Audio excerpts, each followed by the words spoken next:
In Smith County Court today, a Tyler man facing the death penalty.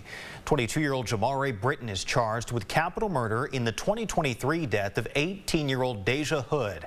As KLTV7's JD Conti reports, he's set to stand trial this fall for allegedly beating and stabbing Hood to death. It's been almost 3 years since police found 18-year-old Deja Hood's body in the woods behind a Tyler apartment complex. Jamaria Britton faces the capital murder charge and the death penalty. Smith County District Attorney Jacob Putman said kidnapping was the aggravating factor in the upgraded charge.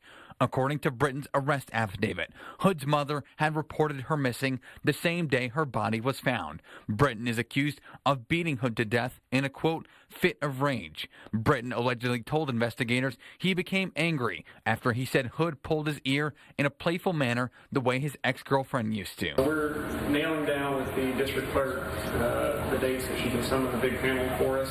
Today in court, that day was decided. Jurors will first report on August 20th. Individual questioning will begin on September 14th.